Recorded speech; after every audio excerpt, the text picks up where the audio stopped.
The family of the recently arrested FTX founder is now under scrutiny for their roles in the business. I don't know that they get out of this without some real tough questions being asked. The parents in this case, I mean, Joseph Bankman. Okay, Joseph Bankman is a nationally renowned tax expert who's a lawyer, teaches tax law at Stanford University. He was an employee of this business for 11 months. They're paying daddy this money. Mommy, Barbara Fried, is taking the money and she's putting it into all of these Democrat, money raise organizations. What is Mind Gap? Mind the Gap. Mind the Gap was one of them, but there were many others. Yeah. So she's taking all this money, this is rolling in from everywhere. Everybody's saying, where the hell's this money coming from? Moreover, what is this business? We don't even understand the business. Everybody's asking questions about it. Even the Fed, as dysfunctional as they are, they have enough sense to say, what is this thing that's being done here? We don't even understand it. So mommy and daddy, I don't know how they just walk away from this. They've lawyered up, by the way. Yeah, especially the dad in this case, because like you said, he was a paid employee. He was going down to the Bahamas at least once, oftentimes twice a month, down to the company's headquarters. He's the one who got his son all the lawyers that he needed. It was very difficult to convince me that he wasn't aware of at least some of what was going on. I mean, you're the tax guy, you're the legal guy, and all of this is happening under your nose that your own son is doing, and you have no idea.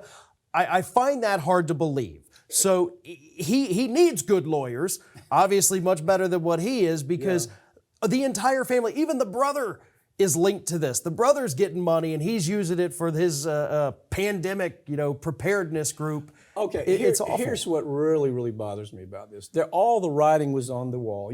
You remember the Lianbo Wong fraud. It was a huge fraud, a Robert Brockman fraud. Now, the reason those frauds were ignored was because, and the Bernie Madoff fraud to some degree, also the same kind of analysis, because all of this money was moving into a political entity. So even though all of the red lights were going off, even though the White House was being told by their own staff, something's wrong with this guy, something's wrong with what's happening, but they're taking the money just like it's okay and allowing it to happen. The regulators weren't involved. Fortunately, you had one guy who had enough courage to say, whoa.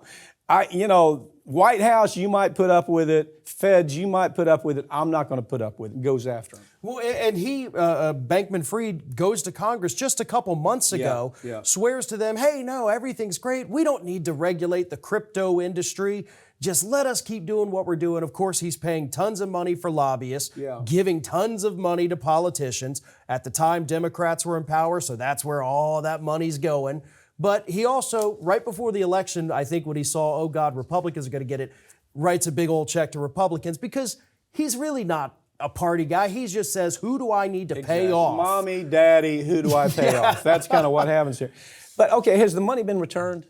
Not all of it. I'm not seeing it. There's far too many that are still sitting there on their FTX all money. I can do is tell mommy and daddy, lawyer up if you haven't already. And apparently they already are.